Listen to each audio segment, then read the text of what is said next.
बिस्मिल्लाहिर्रहमानिर्रहीम। Today's topic of discussion is EFI S1 revision. Part 1 के अंदर 1 2 3 4 चैप्टर को रिवाइज कर लिया था। स्टार्ट करते हैं anaesthesia and general management.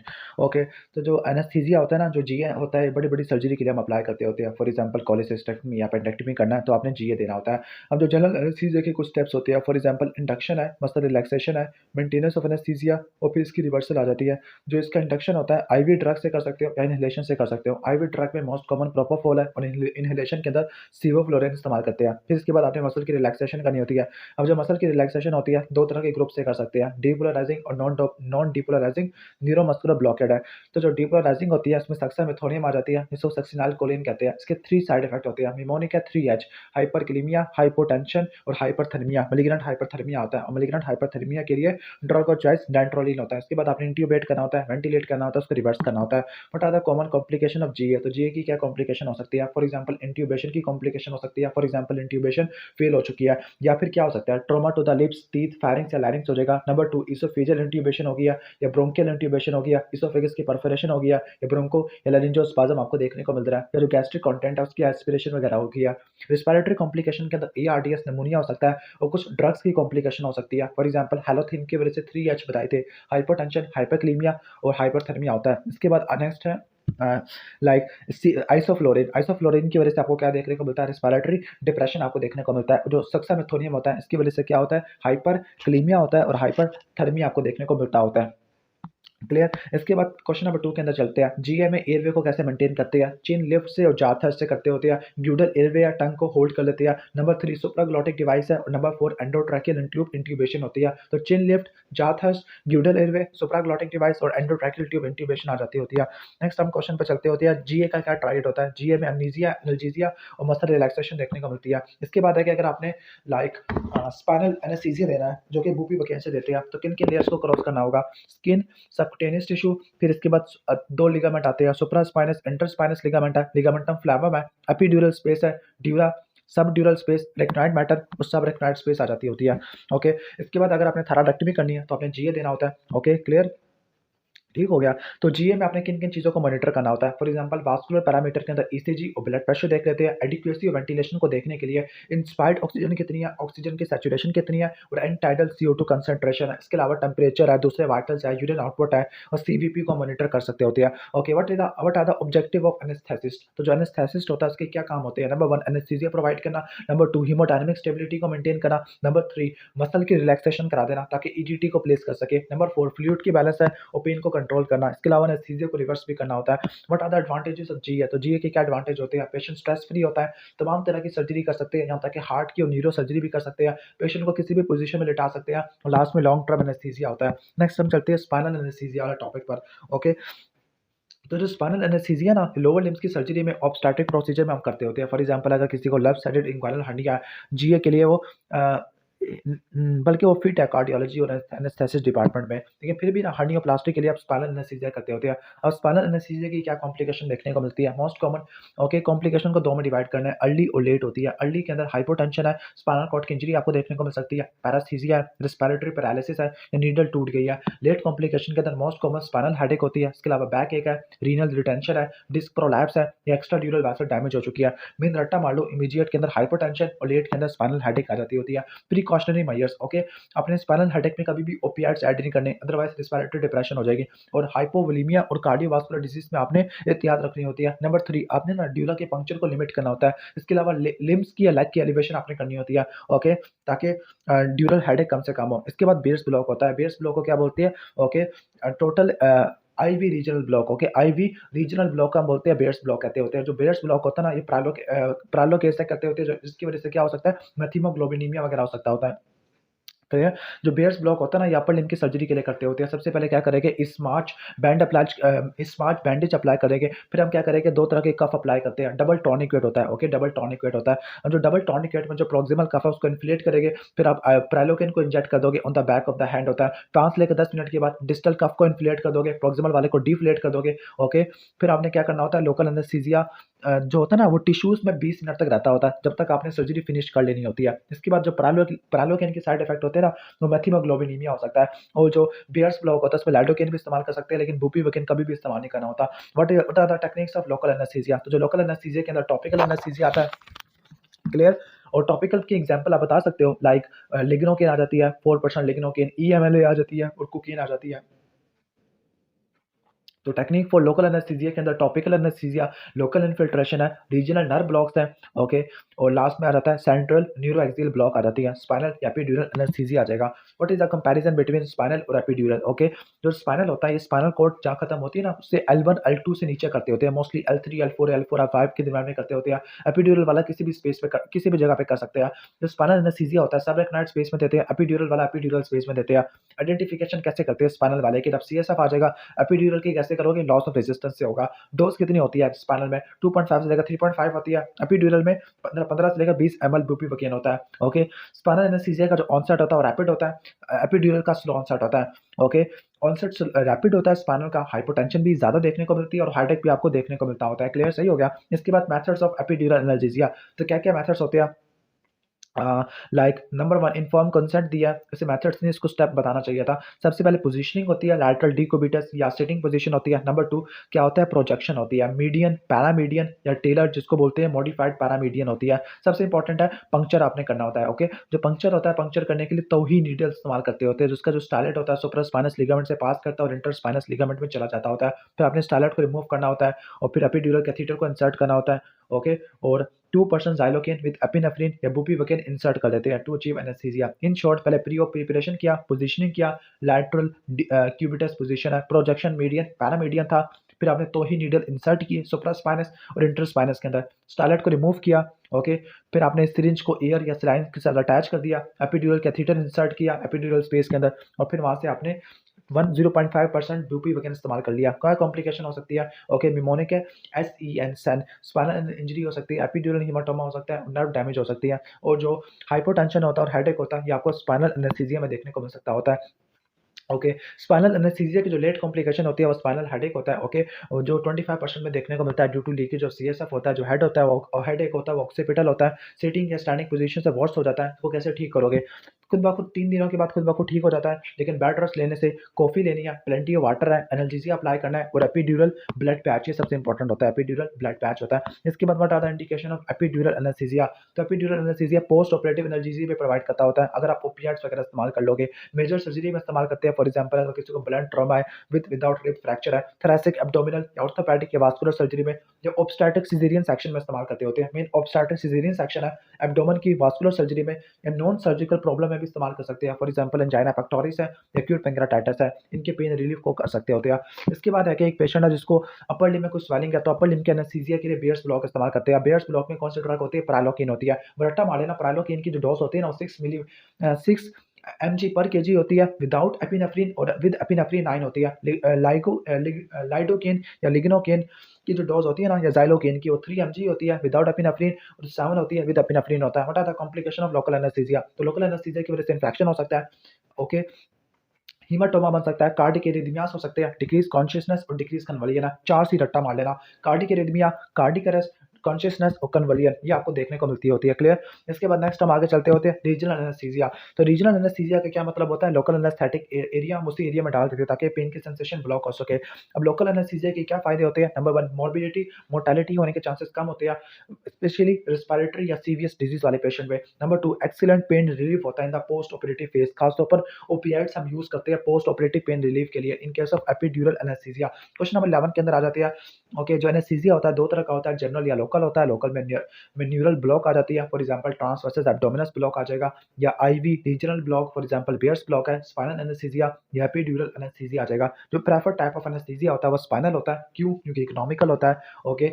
Hypotension जिसकी वजह से ब्लीडिंग कम देखने को मिलेगी, रिलैक्सेशन अचीव हो जाती है, रिस्पिरेटरी कॉम्प्लिकेशन कम से कम होती है। जो स्पाइनल एनेस्थीसिया होता है L3 L4 या L4 L5 के दरमियान में करते होते हैं, क्यों? क्योंकि जो स्पाइनल कॉर्ड का टर्मिनल पार्ट है उसको कोनस मेडुलैरिस कहते हैं, ये lower border of L1 vertebra पे जाके खत्म हो जाता है। दैट इज व्हाई अपने स्पाइनल कॉर्ड की इंजरी को अवॉइड करना होता है। ओके।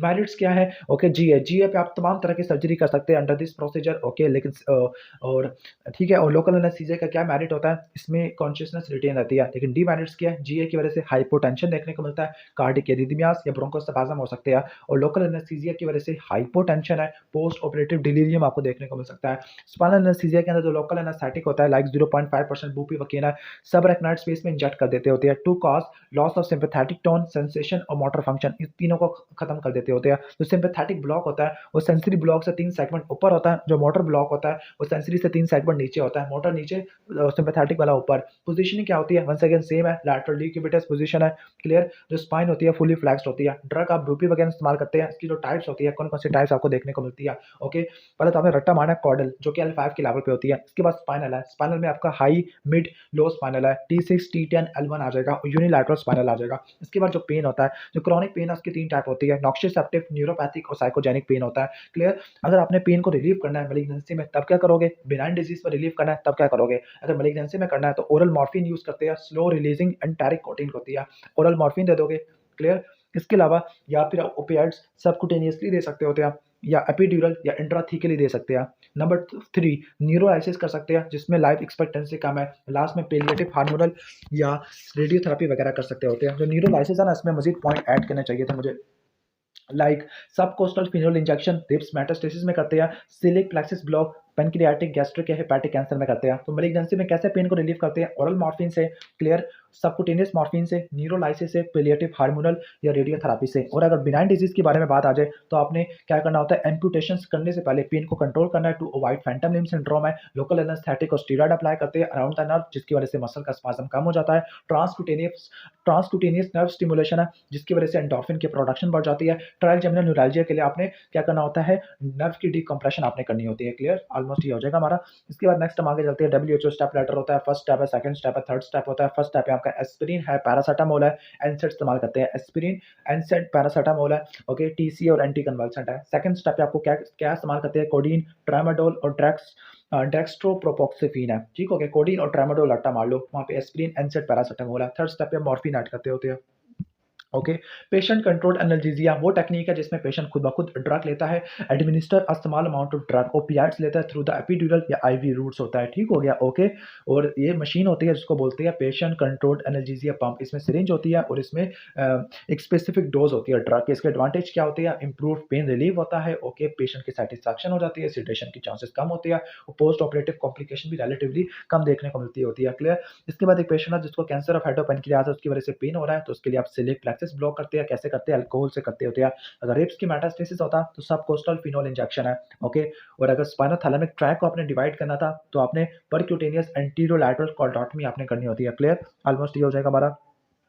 ओके, तो ये चैप्टर तो जल्दी खत्म हो गया है। A patient is receiving mechanical ventilation है आफ्टर द सर्जरी है, ओके। और उसमें आप पता लगा कि CO2 40 है। CO2 40 होने का क्या मतलब होता है? ओके, वेंटिलेशन इज एडिक्वेट, क्योंकि CO2 नॉर्मल 40 होती है। नेक्स्ट आगे चलते हैं। मेजर सर्जरी के बाद एक पेशेंट है जो कि वॉमिटिंग करना शुरू कर दिया और सीवियर रिस्पिरेटरी डिस्ट्रेस के अंदर चला गया, क्लियर।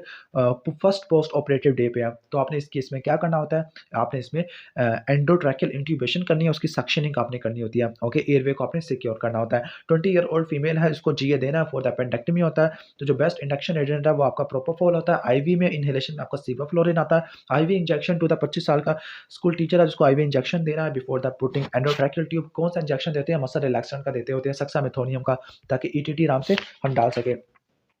क्वेश्चन नंबर 5 हम स्टार्ट करते हैं। क्वेश्चन नंबर 5 में के local infiltration of 2% lignocaine injection was stop during the operation for the removal of 2/2 lump, okay.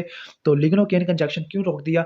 क्योंकि इसकी क्या कॉम्प्लिकेशन डेवलप होगी या क्या कॉन्ट्रा इंडिकेशन है? फॉर एग्जांपल अगर किसी को एलर्जी है लिग्नोकेन से, रेडनेस, स्वेलिंग और इचीनेस आ रही है, तो इस केस में कॉन्ट्रा इंडिकेटेड होता है। क्वेश्चन नंबर 6 में चलते हैं। डूडेनल रिपेयर हुआ था फॉर द परफोरेशन है, okay. Senior has deleted एनसेड from the prescription because जो एनसेड होती है जीआई अपसेट और peptic ulcer disease renal failure करा देती होती है, ओके। मॉर्फिन होती है ये पोस्ट ऑपरेटिव एनाल्जेसिया के तौर पर इस्तेमाल होती है। इसके बाद नेक्स्ट आगे चलते होते एक पेशेंट है, ओके।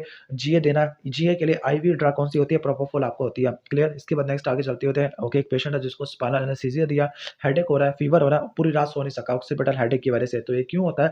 ड्यूरा के पंक्चर होने की वजह से होता है, सीएसएफ की लीकेज की वजह से होता है। इसको प्रिवेंट कैसे करोगे? लिम्ब की एलिवेशन करोगे, इसके अलावा पंक्चर को मिनिमाइज कर दोगे, ओके। एक पेशेंट है जिसको लेप्रोटमी के लिए जो स्केड्यूल्ड है, इसकी प्री मेडिकेशन में कौन सी इंक्लूडेड है? ओके, हिस ओके, जो यानी ना अगर जो एंटीबायोटिक्स अगर आपने देनी है ड्यूरिंग जीए तो at the time of induction वगैरह देते होते हैं या सर्जरी से 1 घंटा पहले देते होते हैं, तो it is administered in anaesthetic room. आगे चलते होते हैं क्वेश्चन नंबर 11 है, a patient requires long anaesthetic during and after a minor surgical procedure है, तो बुप्रीमाइसिन के बारे में क्या बात ठीक है, ओके। तो बुप्रीमाइसिन क्या होती है, लॉन्ग एक्टिंग होती है, क्लियर, सही हो गया। क्वेश्चन नंबर 12 है, the operation theatre patient who are to be operated under GA, okay. तो जीए वाले में आपने एंडोट्रैकियल ट्यूब इंट्यूबेशन करनी होती है, उससे पहले आप क्या देते होते हैं, सक्सामेथोनियम का इंजेक्शन देते होते हैं। इसके बाद एनेस्थीसिया एंड पेन मैनेजमेंट है, सिलिक प्लेक्सस ब्लॉक होता है, ये पेनक्रियास में गैस्ट्रिक और हेपेटिक कैंसर वगैरह में करते होते हैं। इसके बाद मैनेजमेंट ऑफ स्पाइनल हेडेक होता है, बेड रेस्ट देते होते हैं, आईवी फ्लूइड्स देते होते हैं, कॉफी वगैरह पिलाएंगे, पानी वगैरह पिलाएंगे। इसके अलावा और क्या होगा, एपिड्यूरल ब्लड पैच आ जाएगा, डोज ऑफ लिग्नोकेन 3 mg होती है और एपिनेफ्रिन के साथ 7 mg होती है।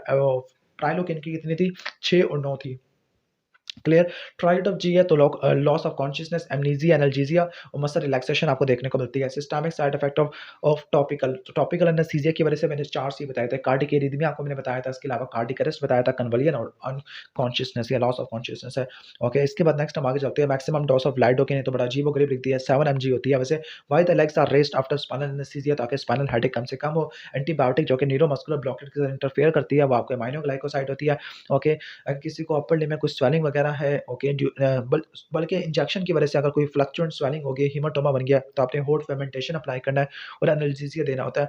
Most effective analgesia to control pain after laparotomy, तो वो कौन सा होता है, पोस्ट ऑपरेटिव के लिए आप एपिड्यूरल एनाल्जेसिया देते हैं मॉर्फिन से या ओपियाइड से, ओके, ठीक हो गया। अगर किसी को डिस्क स्लिप हो गया है, डिस्क स्लिप में तो आप स्पाइनल एनाल्जेसिया नहीं दे सकते, तो आप क्या दोगे, जीए दे दोगे। प्रिवेंशन ऑफ स्पाइनल हेडेक, तो आप फुट को रेस कर दोगे, इसके अलावा ड्यूरा के पंक्चर को मिनिमाइज कर दोगे, ओके। और ट्रीटमेंट के अंदर ब्लड पैच दे दोगे, एपिड्यूरल ब्लड पैच है। बेस्ट इंडक्शन फॉर जीए तो वो प्रोपोफॉल होता है, बेस्ट मसल रिलैक्सेंट तो वो सक्सामेथोनियम होता है, और ये एंडोट्रैकियल ट्यूब इंट्यूबेशन के लिए करते होते हैं। Cause of spinal headache due to spinal anaesthesia, तो लो सी ऐसा प्रेशर की वजह से हो सकता है, ड्यू टू लीकेज है, इसमें आपने बेड रेस्ट कराना होता है, एनाल्जेसिया और मसल रिलैक्सेंट आपने अप्लाई करना होता है। प्रिवेंशन कैसे करोगे, ड्यूरा के पंक्चर को मिनिमाइज कर लोगे और लेग को रेस्ट कर लोगे। ट्राइड ऑफ जीए तो एमनीजिया, एनाल्जेसिया, मसल रिलैक्सेशन होता है। डोज ऑफ लिग्नोकेन 3 mg होता है, विद एपिनेफ्रिन 7 होता है। एंटीबायोटिक जो कि न्यूरोमस्कुलर ब्लॉकेट के साथ इंटरफेयर करती है, वो माइनोग्लाइकोसाइड होती है।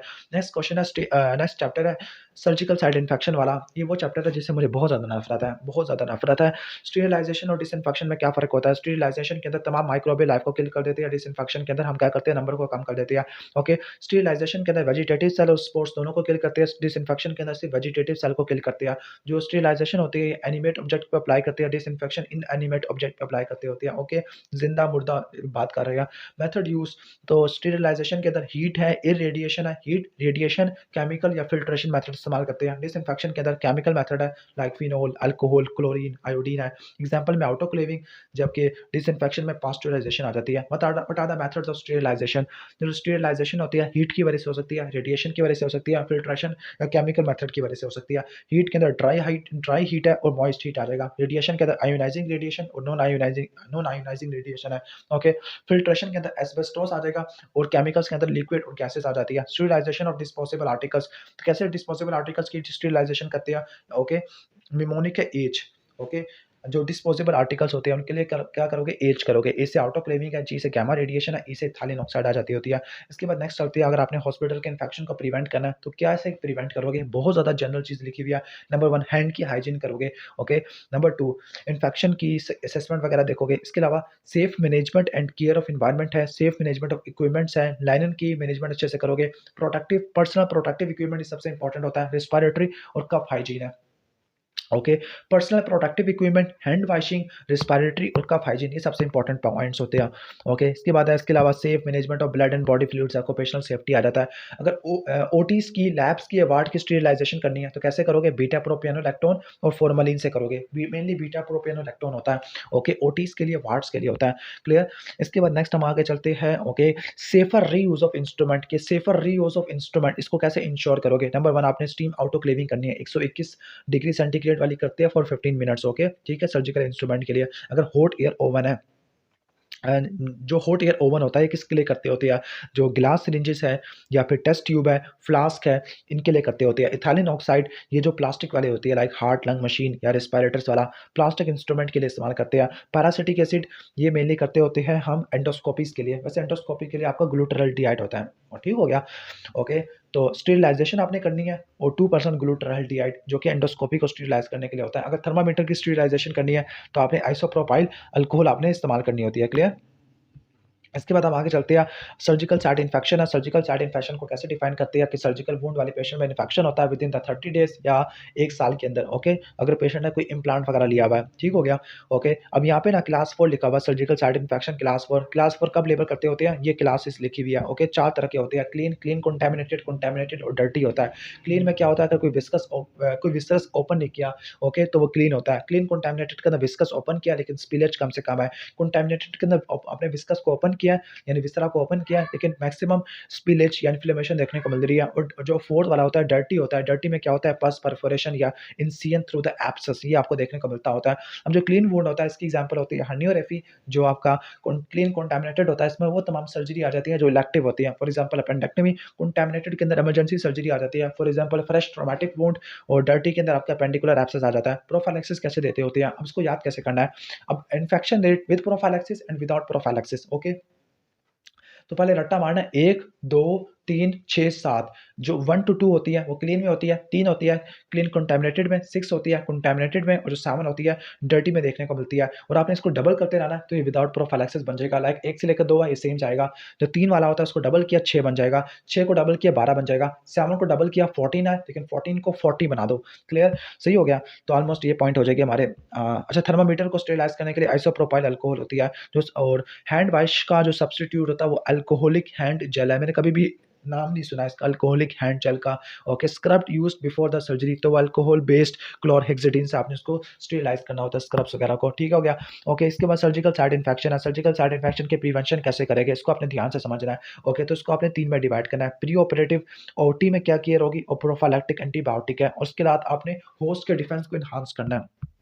ओके, प्री ऑपरेटिव के अंदर क्या-क्या पॉइंट्स हो सकते हैं। प्री ऑपरेटिव के अंदर आपने क्या करना है, जो सर्जिकल स्क्रब है उसकी आपने क्या करनी है, डिसइंफेक्शन करना है। कैसे करोगे, क्लोरहेक्सिडिन से करोगे। नंबर 2, जो सर्जिकल साइट है उसको आपने क्या करना है, शेव करना है या क्लिपिंग करनी होती है। ओके, 2 घंटों से पहले करते हैं, फौरन एट अ टाइम ओटी पे नहीं करेंगे। बल्कि विद इन 2 आवर्स, ज़्यादा इससे ज़्यादा नहीं करते होते। अवॉइड और पोस्टपोन सर्जरी, अगर सर्जन के हैंड्स को कोई इन्फेक्शन है तो इस केस में आपने सर्जरी को पोस्टपोन कर देना होता है। ठीक हो गया। अगर पेशेंट को कोई इन्फेक्शन आपने उसको ठीक कर देना होता है। ओके, और प्री ऑपरेटिव एडमिशन को आपने ज़्यादा प्रोलॉन्ग नहीं करना होता। ओके, आपने शॉर्ट स्टे रखना होता है। क्लियर? और इसके बाद ओटी में क्या केयर करनी होती है। ओटी में आपने पर्सनल प्रोटेक्टिव इक्विपमेंट आपने इस्तेमाल करनी है। फॉर एग्जांपल स्टीराइल कैप्स है, मास्क है, गाउन है, स्टीराइल ग्लव्स होती है। ओके, प्रॉपर स्किन की क्लीनिंग करनी है, टेबल वगैरह की। ओके, ठीक हो गया। Okay, proper skin cleaning on the table after anaesthesia like povidone iodine से। ओके, इसके अलावा कि आपने जो प्लास्टिक ड्रेप्स है उसको अवॉइड करना होता है। जेंटल टिश्यू हैंडलिंग आपने करनी होती है।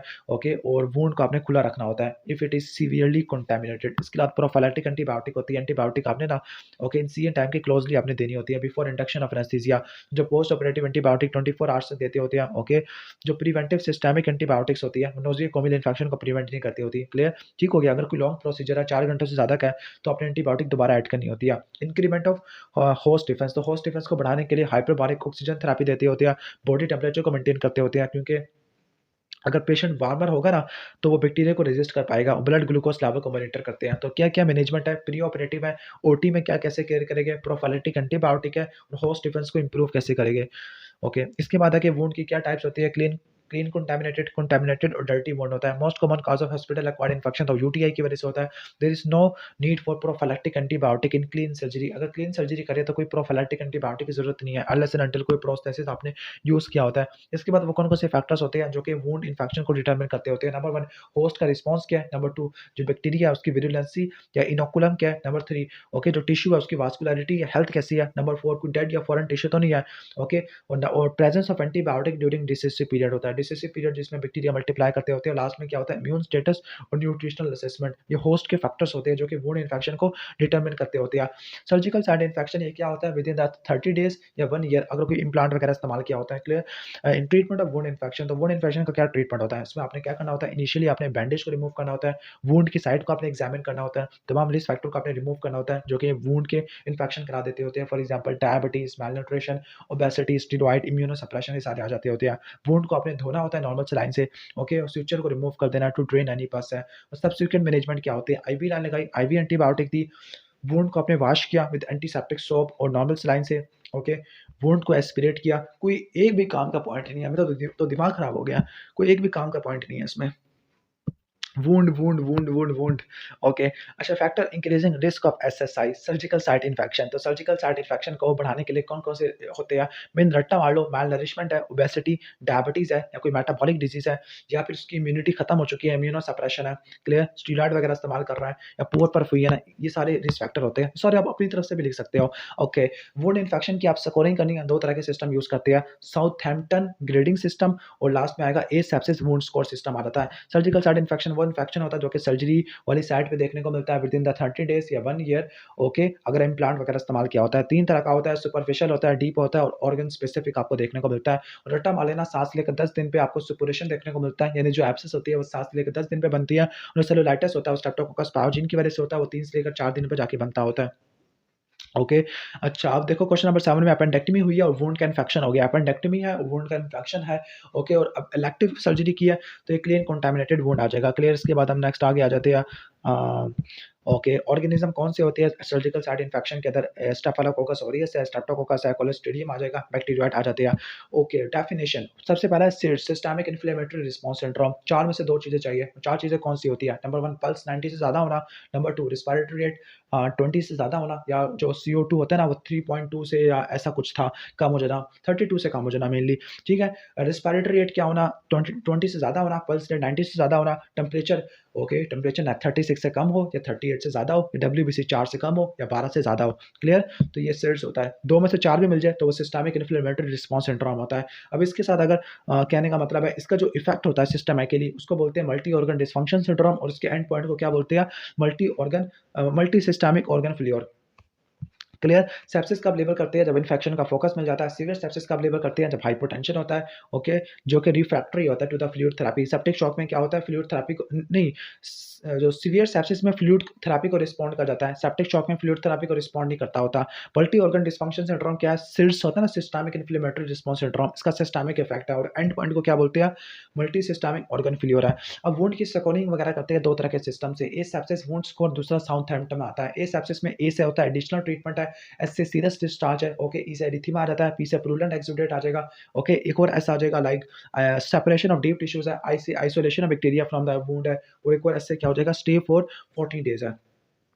ओके, कहते हैं कि अगर फर्स्ट 7 डेज ओनली है तो आपने स्कोर 5 देना होता है। ओके, ठीक है। और remaining being scored if present in the first 2 months, ये बेकार चीज़ लिखी है, इसको छोड़ दो। इसके बाद है कि साउथहैम्पटन ग्रेडिंग स्टोर सिस्टम होता है। ओके, 0 का मतलब है नॉर्मल हीलिंग। ओके, जो 1 का मतलब होता है नॉर्मल हीलिंग है। ओके, विद मिनिमल ब्रूजिंग है। क्लियर। 2 में आपका एरिथेमा देखने को मिलता है, सी में, और जो 3 में आपको क्लियर या सीरियस डिस्चार्ज आपको देखने को मिलती होती है। क्लियर। 4 में आपको पस देखने को मिलती है। 5 में आपको डीप या सीवियर वुंड इन्फेक्शन देखने को मिलता है विद और विदाउट मसल ब्रेकडाउन या टिश्यू ब्रेकडाउन। ओके, तो जो 1 वाला है ना, 1 वाले में अगर सम ब्रूजिंग है 1A, कंसिडरेबल ब्रूजिंग है 1B, और माइल्ड एरिथेमा है तो 1C आ जाएगा। ओके, ठीक है। इसके बाद ये तो भूल जाएंगे।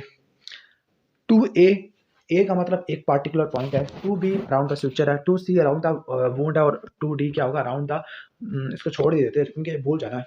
अगर कोई MCQ आ गया तो फिर आप तुक्का मार देना इसका, क्योंकि इसको दिमाग में रखना ना तशद्दुद करने के बराबर है। नेक्स्ट है एब्सेस। तो एब्सेस क्या होता है? सर्कमस्क्राइब कलेक्शन ऑफ एपस होती है। तो जो एब्सेस की फॉर्मेशन होती है 7 to 10 डेज में आपको देखने को मिलती होती है। Most common cause of abscess तो स्टेफिलोकोकस ऑरियस होता है। क्रोनिक केस में आपका माइकोबैक्टीरियम और एक्टिनोमाइसिस भी आ जाता होता है। अब एब्सेस की क्या कंपोजिशन होती है? एब्सेस की क्या कंपोजिशन होती है? तो एब्सेस में जो लोकस होता है ना, सेंटर में जो पस होता है, पस में आपका WBC डेड टिश्यू है, मल्टीप्लाइंग बैक्टीरिया होते हैं, एक्यूट इन्फ्लेमेशन के अंदर फिब्रिनस एक्सुडेट है, एडीमा और सेल्स आ जाते हैं, ग्रैनुलेशन टिश्यू में मैक्रोफेजेस, एंजियोजेनेसिस और फाइब्रोब्लास्ट आ जाते होते हैं। ट्रीटमेंट ऑफ एब्सेस तो इंसिजन ड्रेनेज करना होता है, एस्पिरेशन करना होता है, और एंटीबायोटिक आपने करनी होती है। Okay, most common cause of abscess तो ये डिस्कस हो चुका है, स्टेफिलोकोकस ऑरियस आता है। Okay, welcome to the controversial topic, जो आ गया है कंट्रोवर्शियल टॉपिक। तो ज़्यादातर स्टूडेंट को नेक्रोटाइजिंग फेशियाटिस और गैस गैंग्रीन, इसको डिफरेंशिएट करने में बड़ा मसला आता है, हालांकि ट्रीटमेंट दोनों का सेम है। ओके, तो पहले पढ़ लेते हैं नेक्रोटाइजिंग फेशियाटिस। इसको सिनर्जिस्टिक सेपरेटिंग गैंग्रीन भी कहते हैं या सबडर्मल गैंग्रीन भी कहते हैं। कैसे डिफरेंशिएट करना होता है?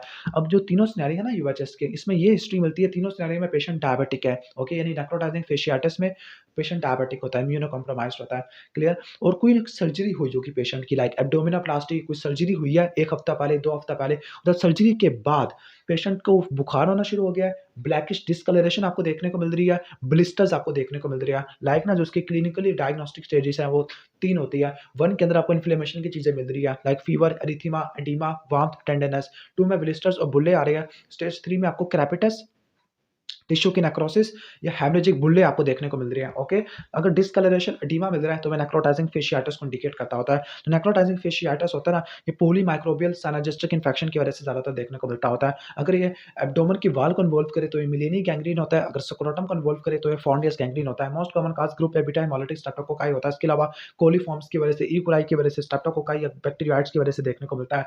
नेक्रोटाइजिंग फेशियाटिस की 2 क्लिनिकल सब टाइप होती है। ओके, पॉलीमाइक्रोबियल और मोनोमाइक्रोबियल होती है। जो पॉलीमाइक्रोबियल होती है इसके कॉजेज़ में डायबिटीज़ है, आईवी ड्रग यूज़र है और सर्जरी आ जाता है। मोनोमाइक्रोबियल के अंदर स्ट्रेप्टोकोकस पायोजिन और क्लोस्ट्रिडियम परफेरेंसिस आ जाता होता है। क्लियर, सही हो गया? ओके, ऑलमोस्ट ये हो जाएगा। ट्रीटमेंट के अंदर क्या होता है? ट्रीटमेंट में आपने एग्रेसिव आईवी फ्लूइड्स आपने देने होते हैं। ओके, दोनों का ट्रीटमेंट सेम है। आईवी फ्लूइड्स आपने देने होते हैं। ओके, सर्जिकल इमरजेंसी है तो इसमें आपने क्या करना है? रेडिकल वुंड एक्सियन करनी है, वुंड की डिब्राइडमेंट करनी होती है। ओके, इसके साथ जब वुंड की डिब्राइडमेंट कर ली है तो आपने स्प्लिट स्किन ग्राफ्ट देना होता है। एंटीबायोटिक अप्लाई करोगे like benzyl penicillin, metronidazole. Clear, सही हो गया? और हाइपरबारिक ऑक्सीजन थेरेपी अप्लाई करोगे जो कि मोर्टेलिटी को कम कर देती है। और अगर आपने इसमें सर्जरी ना की तो मोर्टेलिटी 100% होती है। ऑलमोस्ट ये हो जाएगा। इसके बाद गैस गैंग्रीन है। गैस गैंग्रीन में आपको 2 इंपॉर्टेंट कीवर्ड रट्टा मार लेना। इसमें भी डायबिटीज़ वाला पेशेंट होता है। कोई इनिशियल ट्रॉमा होगा, फिर फुल स्वेलिंग डिस्चार्ज होती है, लाइक एप्पल डिकेइंग ऑर्डर या क्रेपिटस आपको देखने को मिलता होता है। क्लियर, सही है? तो ऑलमोस्ट ये हो जाएगा। ओके, तो गैस गैंग्रीन में आप क्लोस्ट्रिडियम परफेरेंसिस की वजह से होता है। इसमें आप अर्जेंट एक्सरे करा सकते हैं, बेस लाइन्स करा सकते होते हैं। ओके, कल्चर सेंसिटिविटी कर सकते हैं। कल्चर सेंसिटिविटी में रॉबर्टसन कुक मीडिया आ जाएगा और कल्चर मीडिया जिसमें 20% ह्यूमन सीरम आ जाएगा। ट्रीटमेंट के अंदर क्या होता है? सेम एग्रेसिव आईवी फ्लूइड्स देने होते हैं। इसके अलावा आपने हाई डोज बेंजाइल पेनिसिलिन है, मेट्रोनिडाज़ोल है, वुंड की एक्सियन करनी होती है, स्प्लिट स्किन ग्राफ्ट आपने अप्लाई करना होता है, जिलियोटिन एम्पुटेशन करनी है सीवियर केस में और हाइपरबारिक ऑक्सीजन थेरेपी देते होते हैं। प्रिवेंशन के अंदर क्या होता है? प्रिवेंशन में जो डीवाइटलाइज्ड टिश्यू है उसकी डिब्राइडमेंट करनी होती है। जो डीवाइटलाइज्ड टिश्यू है, ओके, उनको निकाल देना, उनको कभी भी स्विचर नहीं करना, वुंड की क्लीनिंग करनी होती है और आपने बेंजाइल पेनिसिलिन इस्तेमाल करनी होती है। गैस गैंग्रीन क्या होता है? इन्फेक्टिव गैंग्रीन होता है, क्लोस्ट्रिडियम परफेरेंसिस की वजह से देखने को मिलता है, मसल की नेक्रोसिस देखने को मिलती है। तो इसमें आपको टॉक्सीमिया, फीवर, पैरल देखने को मिलेगा, टैकीकार्डिया होगा, out of proportion to the fever, out of proportion to the fever. Okay, ठीक हो गया। इसके अलावा wound is under tension. Okay, wound is under tension और मायोनेक्रोसिस देखने को मिलेगा। मायोनेक्रोसिस में क्या होता है? फुल स्वेलिंग डिस्चार्ज होता है, क्रेपिटस आपको देखने को मिलता होता है। क्लियर, ऑलमोस्ट ये हो जाएगा आपका। इसके बाद सेलुलाइटिस है। सेलुलाइटिस की सिनेरियो बहुत ज़्यादा वेग सिनेरियो है, कभी भी डायग्नोस नहीं होगा सिनेरियो से। ओके, तो सेलुलाइटिस में क्या होता है? फीवर होता है, टॉक्सिसिटी होती है, लाइक टैकीकार्डिया देखने को मिलता है, लिम्फेडिनोपैथी देखने को मिल सकती है। ओके, लेकिन इसमें जो इंपॉर्टेंट पॉइंट है, इसमें कोई एज नहीं होता, कोई पस नहीं होती, कोई फ्लक्चुएशन नहीं होती और कोई लिमिट नहीं होती। ओके, मतलब ये डिफ्यूज होता है, कोई एज वगैरह, कोई डिमार्केशन पोअरली डिमार्केटेड होता है। Most common cause of once again cellulitis और राइसिक्ला स्ट्रेप्टोकोकस पायोजिन की वजह से होते हैं। स्ट्रेप्टोकोकस पायोजिन एक और काम भी कराता है, नेक्रोटाइजिंग फेशियाटिस। ओके, इसके अलावा स्टाफिलोकोकस ऑरियस, क्लोस्ट्रिडियम परफेरेंसिस भी आप पढ़ लेना। ओके, सेलुलाइटिस होता है, सेलुलाइटिस को कैसे मैनेज करोगे? ब्रॉड स्पेक्ट्रम एंटीबायोटिक अप्लाई करोगे, बैंडेजिंग करते हैं, ड्रेसिंग कर सकते हैं और लिम्फ की एलिवेशन कर देते हैं। इसके बाद कार्बनकल है। कार्बनकल डायबिटीज वाले में देखने को मिलता है। ओके, टॉक्सिक या कीटोटिक पेशेंट में भी देखने को मिलता है। आप इसमें रट्टा मार लेना, मल्टीपल डिस्चार्जिंग साइनसेस। अगर आपको बैक ऑफ नेक में मिल रही है तो वो होता है कार्बनकल। अगर ये आपको एक्सिला या ग्रोइन में मिल रही है तो हिड्रोडिनाइटिस सुपराटिवा। अगर ये आपको ग्लूटियल रीजन में मिल रही है तो आपका आंसर होता है लाइक पाइलोनाइडल साइनस है। और अगर ये आपको फुट पे देखने को मिल रही है तो ये मधुरा फुट होता है। सारे एमसीक्यूज पॉइंट आपको मैंने बता दिया। क्लियर है? तो ये कार्बनकल आ जाएगा, डायबिटीज में देखने को मिलता है, स्टाफिलोकोकस ऑरियस की वजह से होता है। इन्वेस्टिगेशन के अंदर आपने यूरिन शुगर और कीटोन बॉडीज करा लेनी है, ब्लड शुगर करा लेना है, कल्चर सेंसिटिविटी करा लेनी है, डिस्चार्ज वगैरह की। क्लियर? इसके बाद ट्रीटमेंट के अंदर क्या होता है? डायबिटीज को आपने कंट्रोल करना है, इंसुलिन से आपने कंट्रोल करना होता है, एंटीबायोटिक इस्तेमाल करोगे, बेंजाइल पेनिसिलिन, मेट्रोनिडाज़ोल है। सर्जरी के अंदर इंसिजन ड्रेनेज करेंगे, क्रूशिएट की इंसिजन से वुंड की एक्सिजन और डिब्राइडमेंट कर लोगे। वन सेकंड, जब डिब्राइडमेंट कर ली तो आप क्या करोगे? Split thicken split skin graft apply कर लोगे। इसके बाद हिड्रोडिनाइटिस सुपराटिवा। ओके, इसमें भी आपको मल्टीपल डिस्चार्जिंग साइनसेस देखने को मिलती है, एक्सिला के अंदर देखने को मिलती है, क्योंकि एपोक्राइन स्वेट ग्लैंड का डिजीज होता है। मल्टीपल डिस्चार्जिंग साइनसेस होती है, टेंडर नोड्यूल्स होते हैं। क्लियर? हिड्रोडिनाइटिस सुपराटिवा होता है। Most common causative organism staphylococcus aureus होता है। इसके अलावा प्रोपेनोबैक्टीरियम एक्ने भी आपको देखने को मिलती होती है। Clear? Surgical procedure for treatment one second क्या है? रेडिकल एक्सिजन है और स्प्लिट स्किन ग्राफ्टिंग वगैरह करते होते हैं। क्लियर। इसके अलावा आपने एब्लेटिव लेजर थेरेपी वगैरह करते हैं CO2 से या YAG से करते होते हैं, ठीक है। अब जो फोलिकुलर ओक्लूजन टेट्राड है, फोलिकुलर ओक्लूजन टेट्राड, तो उसमें क्या क्या 4 चीज़ें देखने को मिलती है, ओके। अगर मैं हिड्रोटिनाइटस सुपराटिवा के साथ पाइलोनेडल साइनस ऐड कर दूँ, ओके, एक्ने और क्रॉनिक स्काल्प फोलिकुलाइटिस है, ठीक हो गया, PACH, ओके, लेकिन टी नहीं आ रहा, पैच है, पाइलोनेडल sinus, acne, chronic scalp folliculitis और हिड्रोटिनाइटिस सुपराटिवा, तो ये क्या बन जाता है, फोलिकुलर ओक्लूजन टेट्राड है। इसके बाद अगर किसी को इन ग्रोइंग टोनेल है तो उसकी क्या मैनेजमेंट होती है, ओके। तो इसमें प्रिकॉशनरी मेजर्स क्या करते हैं, नंबर 1 एनवायरनमेंट को कंफर्टेबल बनाना होता है, पेशेंट को आपने श्योर करना होता है, सबसे पहले एनसेड दे दोगे, नंबर 2 एंटीबायोटिक दे दोगे इन्फेक्शन को मिनिमाइज करने के लिए, पोविडीन आयोडीन से वॉश कर लोगे, ओके, इंजेक्शन अप्लाई करोगे, इसके बाद आप उनको प्लास्टिक कर लोगे, ओके। और अगर बार बार रिकरेंस हो रहा है तो आपने वेंडन बॉस प्रोसीजर करना होता है, वेंडन बॉस, क्लियर। इसके बाद मदुरा फुट है, मदुरा फुट पाइसिटोमा पेडिस होता है, इसका ट्रायड क्या होता है, पेनलेस सबकुटेनियस डिफ्यूज स्वेलिंग होती है, पेनलेस सबकुटेनियस डिफ्यूज स्वेलिंग होती है फुट पर, मल्टीपल डिस्चार्जिंग साइनस स्किन पे देखने को मिलती है, इसके अलावा सीरो प्रूलेंट डिस्चार्ज भी आपको देखने को मिलता होता है, क्लियर, ठीक है। ये मदुरा फुट होता है। अब मदुरा फुट यू माइसिटोमा भी हो सकता है या एक्टिनोमाइसिटोमा की वजह से भी देखने को मिल सकता है। Most common side Madura foot पे होता है, एफएनएसी करा लेते हैं और एमआरआई कराओगे तो डॉट इन सर्कल अपीयरेंस देखने को मिलती है। फुट के अलावा हैंड पे और नीज पे आपको देखने को मिलता होता है। बेस्ट ट्रीटमेंट क्या होता है इसका, मेडिकल के एक्टिनोमाइसिटोमा और यू माइसिटोमा। एक्टिनोमाइसिटोमा बैक्टीरिया की वजह से है तो फर्स्ट लाइन के अंदर एमिक एसिड और कोट्री मोक्सासोल आ जाता है। यूमाइसिटोमा में कीटोकोनाजोल, इट्राकोनाजोल और वोरिकोनाजोल आ जाएगा। सर्जरी के अंदर once again bed blocker excision है, सेपरेट थिकनेस ग्राफ्ट करते होते हैं और एम्पुटेशन कर सकते हैं। नेक्स्ट है टेटनस। टेटनस में आपको रोड साइड ट्रैफिक एक्सीडेंट की हिस्ट्री मिलती है, लॉग चार्ट ट्रेसमस होता है, राइजस हार्टोनिकस होता है, जिसमें फेशियल मसल का स्पाज्म देखने को मिलता है, जैसे लगता है जैसे कोई मजाक उड़ा रहा है उसका। ऑफिस टॉनस होता है, टॉनिक रिजिडिटी कन्वेलिन आपको देखने को मिलती होती है, क्लियर। अब टेटनस में जो क्लिनिकल डायग्नोस होता है, अगर किसी को सस्पेक्टेड टेटनस है तो अपने ह्यूमन टेटनस इम्यूनोग्लोबुलिन और टेटनस टॉक्साइड देने होते हैं, क्लियर। लेकिन इस केस में 250 यूनिट है। अगर डायग्नोस हो चुका है तो बेंजाइल पेनिसिलिन इस्तेमाल करते हैं, मेट्रोनिडाजोल है, और इसके बाद आप टेटनस इम्यूनोग्लोबुलिन दोगे 3 से लेकर 6000 का, टेटनस टॉक्साइड आप अप्लाई कर लोगे। अगर सीजर आ रहे हैं तो आपने डेंट्रोलिन और डायजेपम अप्लाई कर लोगे, क्लियर। इंट्यूबेशन या मैकेनिकल वेंटिलेशन कर लोगे, क्लियर। अब इसकी प्रिवेंशन क्या होती है? प्रिवेंशन में आपने क्या करना होता है, प्रॉपर वुंड वॉश करना होता है। इसके अलावा एंटी टेटनस ग्लोबुलिन आपने अप्लाई करनी होती है, ओके। प्रोफिलैक्सिस के अंदर 500 से लेकर 1000 तक की होती है, और उसके अलावा टेटनस टॉक्साइड होता है। मेनली एक्टिव और पैसिव इम्यूनिटी आप देती है टेटनस में, क्लोस्ट्रीडियम टेटनाई की वजह से देखने को मिलता होता है। ओके, ऑलमोस्ट ये भी हो जाएगा हमारा। इसके बाद एचआईवी है। अब एचआईवी की बिल्कुल सेम प्रिकॉशन वगैरह लिखी हुई है। सबसे पहले आपने कोई शार्प ऑब्जेक्ट है उसकी आपने केयरफुल हैंडलिंग करनी होती है। नंबर 2 कट्स और एब्रियन को आपने ना वाटरप्रूफ ड्रेसिंग से आपने कवर कर देना पेशेंट के जो कट्स और एब्रियन है। नंबर 3 पारेंटिरल इंजेक्शन को मिनिमल आपने करना होता है। अगर करना भी है तो आपने डबल ग्लव्स आपने इस्तेमाल करने होते हैं, और आपने ओटीज़ या स्टाफ को कहना है कि जो इस पेशेंट की सर्जरी करनी है और उसकी सेपरेटली सर्जरी करनी होती है। इसके अलावा आपने पर्सनल प्रोटेक्टिव इक्विपमेंट्स आपने करने होते हैं, स्टरीलाइजेशन करनी होती है। इसके बाद बोवल परफोरेशन है, ओके। किसी को ब्लंट एब्डोमिनल ट्रॉमा हुआ, न्यूमोपेरिटोनियम हुआ, बोवल परफोरेशन हो गया, तो उसकी क्या मैनेजमेंट होती है? सबसे पहले आईवी फ्लूइड्स देंगे, रिससिटेट करेंगे, वाइटल्स को मॉनिटर करेंगे, एंटीबायोटिक एनाल्जेसिक अप्लाई करेंगे। फिर जो मेन ट्रीटमेंट है लेप्रोटमी है, जिसमें आप क्या करोगे, कॉज वगैरह को रिमूव करोगे, पेरिटोनियल लिवाज वगैरह करोगे। एक पेशेंट जो कि आईवी ड्रग यूज़र है, उसमें कौन से हेपेटाइटिस कॉमन हो सकते हैं? हेपेटाइटिस बी, सी और एचआईवी होता है, ओके। अब यूनिवर्सल प्रिकॉशन क्या होते हैं? यूनिवर्सल प्रिकॉशन के अंदर क्या होता है कि आपने पर्सनल प्रोटेक्टिव इक्विपमेंट्स आपने पहनने होते हैं, लाइक फेस मास्क हो जाएगा, ओके, या प्रोटेक्टिव स्पेक्टिकल्स आ जाती है। इसके अलावा आपने जो डबल ग्लव्स आपने पहनने होते हैं, ओके। जो बूट्स होते हैं, boots to be worn, okay, boots पहनने हैं, okay, to avoid injury from the dropped sharps है। इसके अलावा डबल ग्लव्स आपने पहने होते हैं, ओके। अननेसेसरी मूवमेंट्स को आपने अवॉइड करना होता है। इसके बाद N95 मास्क कोविड के दिनों में बड़ा इस्तेमाल होता था। अब N95 मास्क ना 3 प्रिंसिपल के जरिए काम करता होता है। नंबर 1 इनर्शिया इम्पैक्शन है। इनर्शिया इम्पैक्शन का मतलब है कि अगर एक पार्टिकल्स 1 माइक्रोन से बड़े के हो गए तो उनकी इनर्शिया की वजह से ट्रैप हो जाएंगे, डिफ्यूजन, ओके। ये लेस देन 1 माइक्रोन्स वाले में पार्टिकल्स में देखने को मिलती होती है, ओके। ये डिफ्यूजन की वजह से ट्रैप हो जाते हैं। तीसरा इलेक्ट्रोस्टैटिक अट्रैक्शन होता है, ये ऑपोजिट चार्जेस को ट्रैप कर लेता है, ओके। सही हो गया, ऑलमोस्ट ये हो जाएगा। इसके एमसीक्यू कितने हैं? एमसीक्यू अच्छे खासे यार 26 तक है, लेकिन इसके एमसीक्यू मुझे थोड़े से आसान लग रहे हैं, ओके। अच्छा, सेम क्वेश्चन 1 2 3 है, सेम क्वेश्चन 1 2 3, ये समझ नहीं आई मुझे।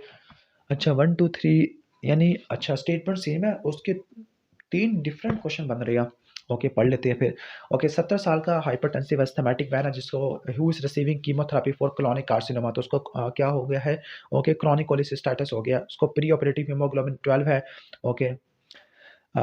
सीधा क्वेश्चन पढ़ते हैं, which of the following changes could have made his wound a less favourable environment for the infection. तो इन्फेक्शन के रेट को अगर आपने कम करना है तो अपने ऑपरेशन कैम्प को कम कर देना है, और आपने क्या करना होता है, ओके, वुंड की कंटामिनेशन को भी आपने डिक्रीज कर देना होता है, ओके, बाय सीबीडी एक्सप्लोरेशन है। इसके बाद which of the following characteristics of patient might have increase the wound infection. तो वुंड के इन्फेक्शन को कम किया हमने कैसे, अब वुंड का इन्फेक्शन कैसे बढ़ सकता होता है, okay, due to recipient of chemotherapy, chemotherapy की वजह से, इम्यूनोसप्रेशन की वजह से आपको वुंड का इन्फेक्शन देखने को मिल सकता होता है।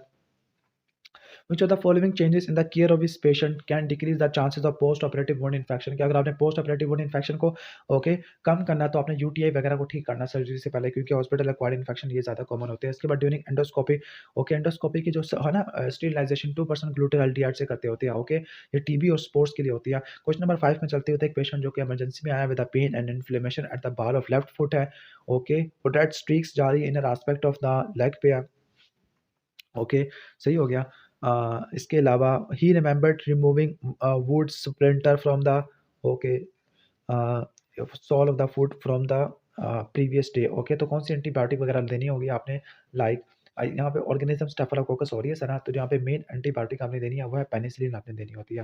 क्वेश्चन नंबर 6 में आ जाते हैं, सूडो मेम्ब्रेनस कोलाइटिस के बारे में क्या बात ठीक होती है, इंडिकेशन फॉर सर्जरी, सर्जरी कब करते हैं, जब इंट्रैक्टेबल डिजीज है या सीवियर डिजीज है।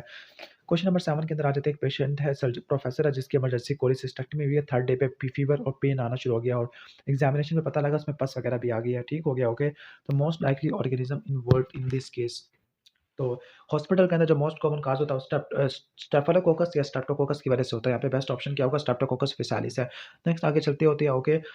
इसके बाद एक पेशेंट है during the wound closure after the operation of acute appendectomy, तो surgeon has reservation in the use of unipolar diathermy, okay, unipolar diathermy to avoid electrical burn at the electrode side, okay, unipolar diathermy क्या कर सकती है, electrical burn करा सकती होती है।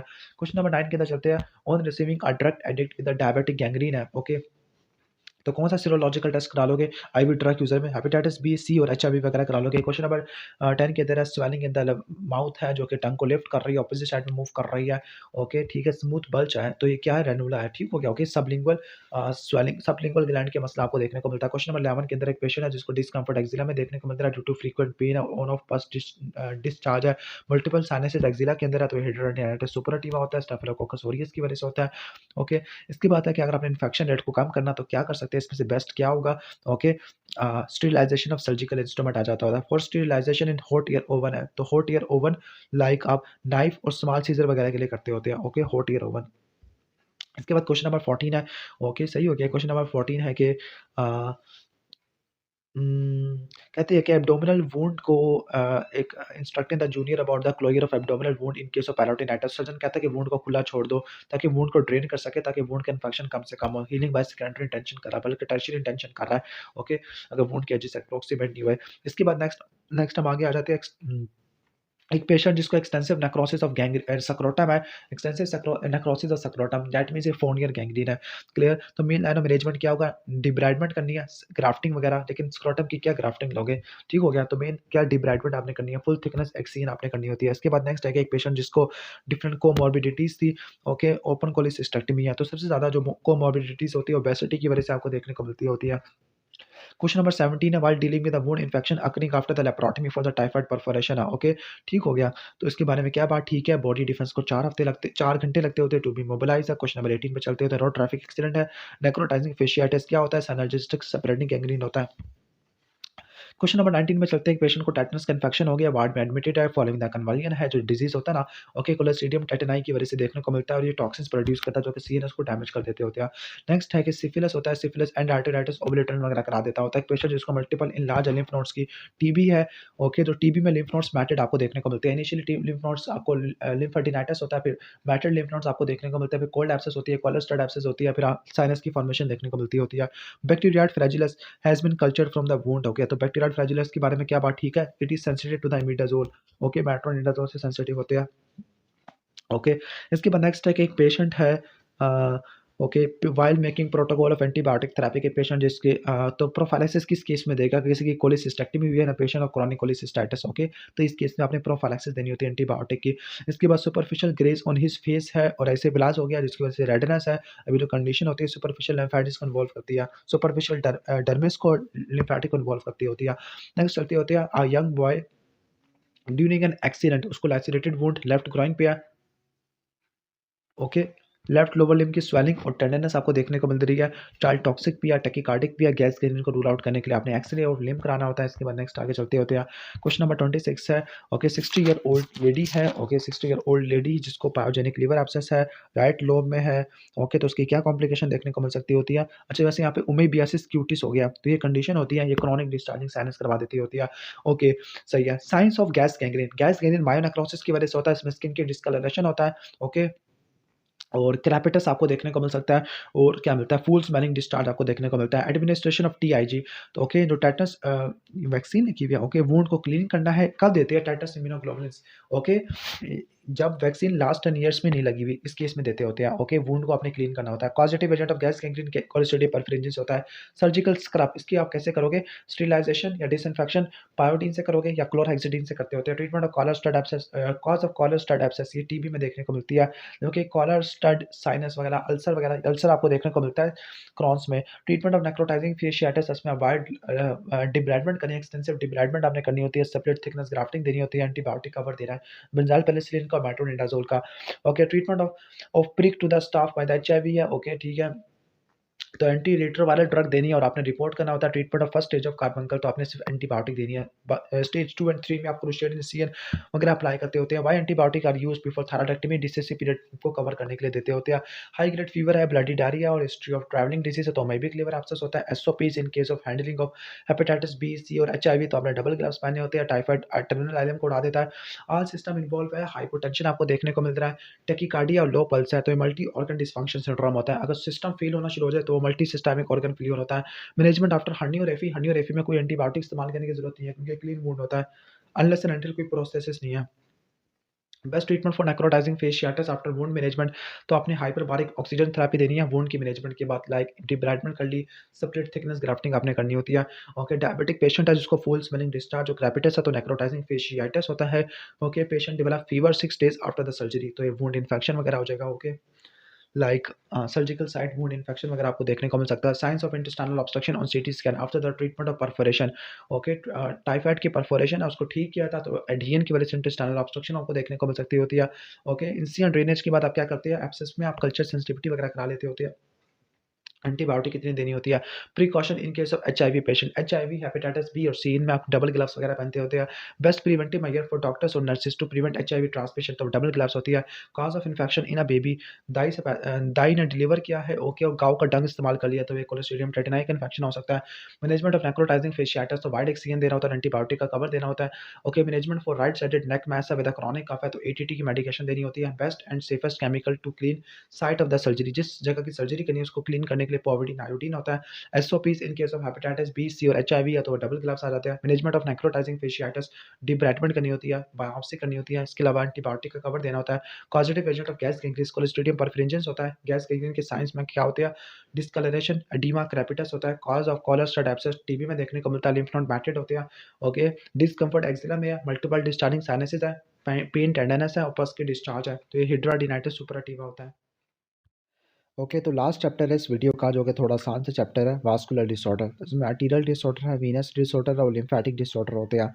Arterial disorder में सबसे पहला है क्रॉनिक लिम्फ इस्कीमिया। इसमें आपको इंटरमिटेंट क्लॉटिकेशन देखने को मिलती है। क्लॉटिकेशन क्या होता है? क्रैम्प लाइक पेन होता है जब पेशेंट वॉक करता है और ये रेस्ट लेने से ठीक हो जाता है। ठीक हो गया, ओके। और इसमें क्रिटिकल लिम्फ इस्कीमिया कब लेबल करेंगे? जब रेस्टिंग पेन होगा, अल्सरेशन होगा और गैंग्रीन देखने को मिलेगा। आर्टीरियल पल्सेशन एब्सेंट होती है, आर्टीरियल ब्रूई होता है और कैपिलरी रिफिल टाइम कम हो जाता है। क्रिटिकल लिम्फ इस्कीमिया में जो पेन होता है ना, वो कैसे रिलीव हो जाएगा? By hanging foot out of the bed, okay, यानी फुट बिस्तर से बाहर निकालने से, या स्लीपिंग ऑन अ चेयर है। ठीक हो गया। अब क्रिटिकल लिम्फ इस्कीमिया में या क्रॉनिक लिम्फ इस्कीमिया में आप एंकल ब्रेकियल प्रेशर इंडेक्स देखते होते हैं, जिसमें लोअर लिम्ब का प्रेशर ऊपर और अपर लिम्ब का नीचे होता है। नॉर्मल होता है 1 से लेकर 1.2 तक होता है। अगर ये 1.2 से ज़्यादा होता है तो and and stage renal disease में और डायबिटीज मेलाइटिस में देखने को मिलता है। 0.5 से लेकर 0.9 होता है वो इंटरमिटेंट क्लॉटिकेशन में होता है। 0.5 से कम हो तो वो क्रिटिकल लिम्फ इस्कीमिया होता है। अगर 0.3 से कम हो जाए तो वो नेक्रोसिस में देखने को मिलता है। अब क्रॉनिक लिम्फ इस्कीमिया में क्या-क्या इन्वेस्टिगेशन कराते हैं?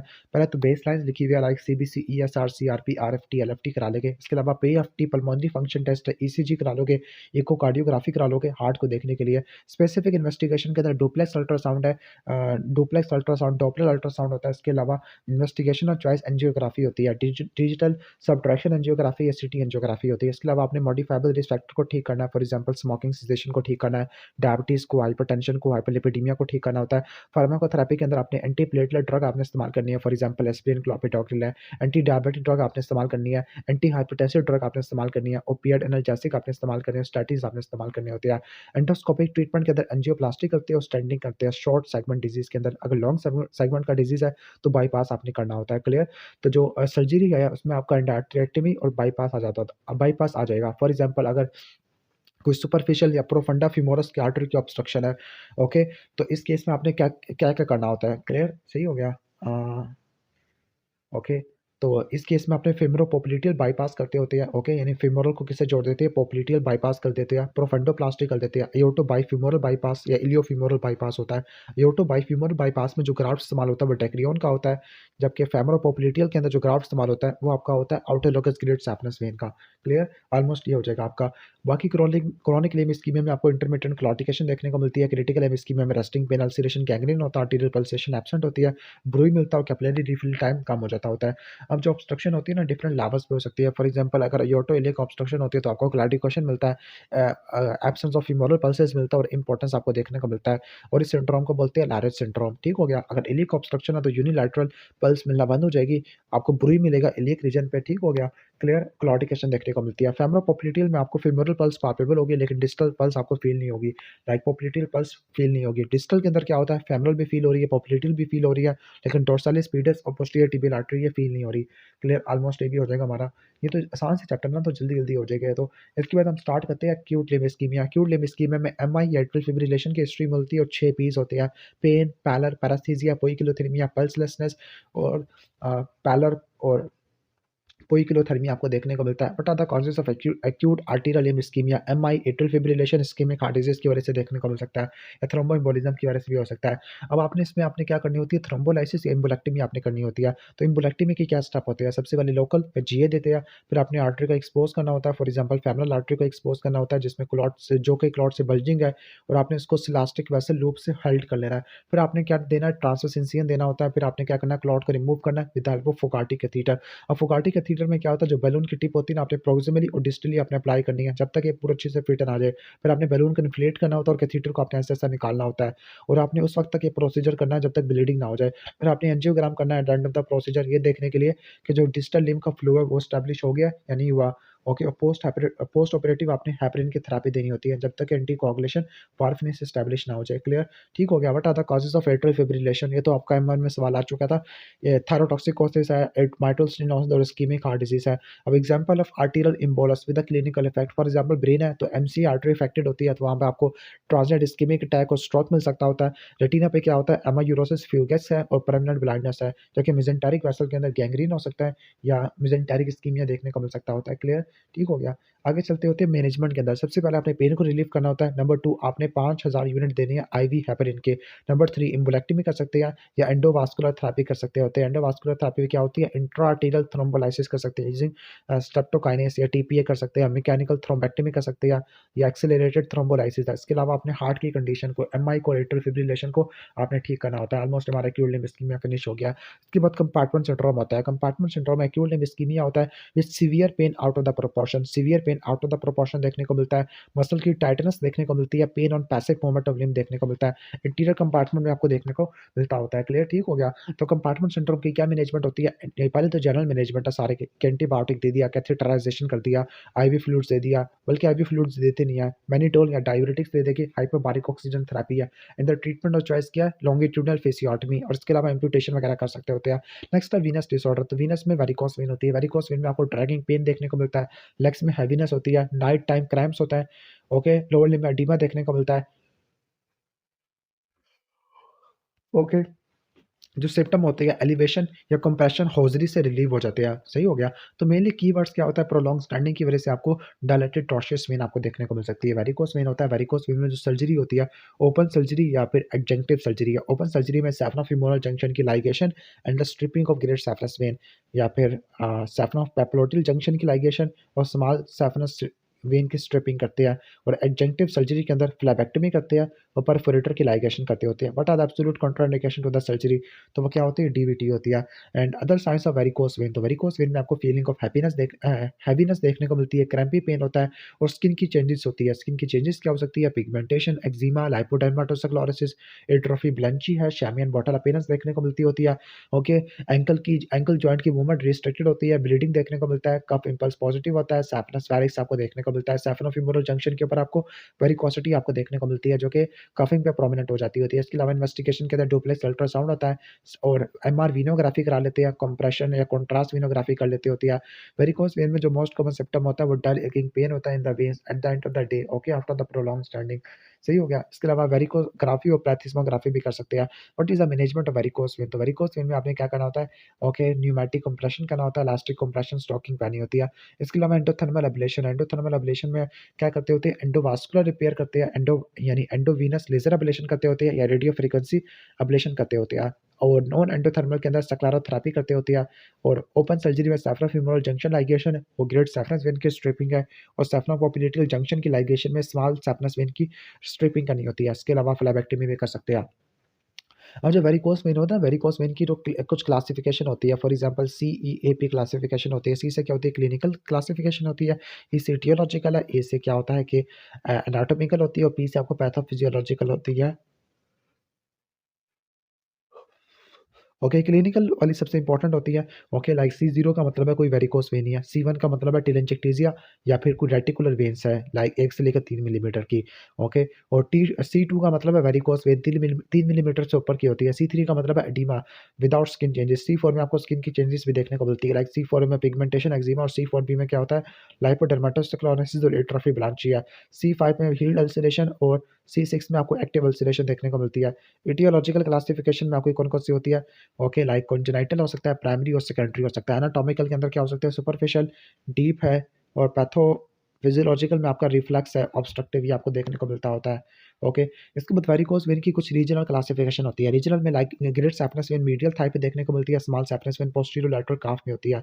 इंटीरियर सैफरस वेन आइसोलेटेड होती है। सैफरस वेरिक्स क्या होता है? Okay, large dilated painless lump होता है, सैफनोफिमोरल जंक्शन पे आपको देखने को मिलता है, जो कि स्टैंडिंग पे इमर्ज हो जाएगा, और रिकम्बाइंड पोजीशन पे डिसअपीयर हो जाएगा। रिकम्बाइंड पोजीशन पे क्या हो जाएगा? डिसअपीयर हो जाएगा। Okay, what are the clinical test for varicose vein? तो वेरिकोस वेन के लिए ब्रूडी ट्रेंडिलनबर्ग टेस्ट हो जाएगा। ओके, जो टेस्ट 1 होता है सैफनोफिमोरल जंक्शन के लिए, और जो टेस्ट 2 होता है परफोरेटर्स के लिए होता है। परथीस टेस्ट डीप वेन्स के लिए होता है। फिगान टेस्ट वंस अगेन परफोरेटर के लिए होता है। इसके अलावा श्वार्ट्ज टेस्ट है, और टॉनिक टेस्ट अप्लाई करते होते हैं। ओके, इसके बाद वेरिकोस वेन में जो रिकमेंडेड ऑपरेशन एंडोथर्मल एब्लेशन है, वीनस लेजर एब्लेशन कर सकते हैं, या फिर आप कह सकते हैं रेडियो फ्रीक्वेंसी एब्लेशन है। परफोरेटर्स ऑफ लोअर लिम्ब, कौन कौन से परफोरेटर्स होते हैं लोअर लिम्स के? लाइक आपके मिड थाई में डॉट्स होते हैं, गैस्ट्रोक्रीमियस वाले बॉइड होते हैं। ओके, लोअर लेग में आपके कॉकेट्स होते हैं, और एंकल वाले आपके मेयर या कस्टर आपको देखने को मिलते हैं। इसके बाद डीवीटी है। ओके, डीवीटी आपको लोअर लिम्ब का हो सकता है, अपर लिम्ब का हो सकता है। अब लोअर लिम्स में आपने कोई बेड रिडन केस होगा, कोई हिस्ट्री वगैरह सर्जरी की हिस्ट्री होगी, रेस्ट किया होगा, स्ट्रेसिस की वजह से देखने को मिल सकता है। इसमें यूनिलैटरल लेग की स्वेलिंग होती है, पेन होता है, टेम्परेचर बढ़ जाता है, डायलिटेशन और सुपरफिशियल वेन होती है। डीवीटी ऑफ अपर लिम्ब ये प्रोलॉन्ग रिपीटेटिव एक्टिविटीज़ की वजह से होता है, जिसमें सबक्लेवियन वेन डैमेज हो जाएगी। ओके, यूनिलैटरल अपर लिम्ब की स्वेलिंग देखने को मिलती है। इसके दूसरा नाम है Venus thoracic outlet syndrome, effort thrombosis, या पेजेट श्रोटर सिंड्रोम आ जाएगा। क्लियर? सही हो गया। अब डीवीटी में क्या-क्या प्रिवेंशन कैसे करोगे? मैकेनिकल मेथड है, फार्माकोलॉजिकल मेथड है। मैकेनिकल में इलास्टिक कंप्रेशन स्टॉकिंग है, एक्सटर्नल न्यूमैटिक कंप्रेशन है। फार्माकोलॉजिकल के अंदर लो डोज अनफ्रैक्शनेटेड हेपेरिन या लो मॉलिक्यूलर वेट हेपेरिन आ जाएगा। क्लियर? और कुछ एक्सरसाइजेस करवा लेते होते हैं। अब आपने कितना ड्यूरेशन का आपने डीवीटी का ट्रीटमेंट देना है? अगर किसी को फर्स्ट पहली दफा हुआ वीनस थ्रोम्बोएम्बोलिज्म और रिवर्सिबल रिस्क फैक्टर है, फॉर एग्जांपल ट्रांसिएंट इम्मोबिलाइजेशन है। ओके, इसके अलावा ईस्ट्रोजन का यूज़ है, या कोई सर्जरी से रिलेटेड ट्रॉमा है, तो ये सारे रिवर्सिबल आना, तो इसमें आप प्रोफाइलैक्सिस चलाते हो 3 से लेकर 6 महीनों का।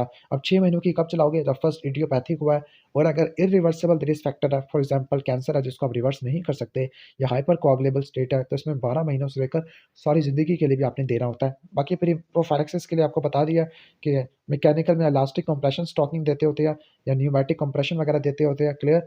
और फार्माकोलॉजिकल के अंदर लो डोज हेपेरिन वगैरह या वारफेरिन आ जाती है। इन्वेस्टिगेशन ऑफ चॉइस क्या होती है? डुप्लेक्स अल्ट्रासाउंड आपको देखने को मिलती है। Okay, duplex ultrasound. और सीटी पल्मोनरी एंजियोग्राफी पल्मोनरी एम्बोलिज्म में करते होते हैं। ओके, बाकी मैनेजमेंट के अंदर जनरल मेजर्स में बेड रेस्ट कराते होते हैं, लिम्स के एलिवेशन करते हैं 15 डिग्री से, एंटी कोगुलेशन देते होते हैं। मेन ट्रीटमेंट होता है फॉर 3 मंथ्स से, अगर एक्सटेंसिव डिजीज तो 6 मंथ देना होता है। पहले ज़माने में लो मॉलिक्यूलर वेट हेपरिन और अनफ्रैक्शनेटेड हेपरिन इस्तेमाल होती थी, लेकिन अब जो इस्तेमाल होती है डेबिगेट्रॉन, रिवरोक्सामान, एपिक्सामान है। इंफीरियर वेना कैवा फिल्टर देते हैं। क्लियर, ये सारा ऑलमोस्ट हो जाएगा। And what are the sequelae of DVT? तो डीवीटी की वजह से पल्मोनरी एम्बोलिज्म, वेरिकोस वेन या chronic venous insufficiency, venous hypertension हो सकता है। अभी डीवीटी ऑफ अपर लिम्ब है। ओके, तो ये वाइट वाशर वालों में जिनके रिपीटेटिव प्रोलॉन्ग एक्टिविटीज होता है, तो उसके कॉजेज को दो में डिवाइड करना, प्राइमरी और सेकेंडरी होता है। सेकेंडरी में इंडवेलिंग कैथीटर कैथीटर अप्लाई किया या हाइपरकोगुलेबल स्टेट है। प्राइमरी में अगर प्रोलॉन्ग रिपीटेटिव मोशन एक्टिविटीज है जिसकी वजह से सप्लाई में डैमेज हो गई है। ओके, इसके बाद लिम्फ एडिमा क्या होता है? नॉन पिटिंग एडिमा होता है जिसमें कोई आर्टीरियल या वीनस पल्सेशन आपको देखने को नहीं मिलती होती। क्लियर, इसमें जो कपड़े होते हैं, ज्वेलरी होती है, ये टाइट हो जाती है।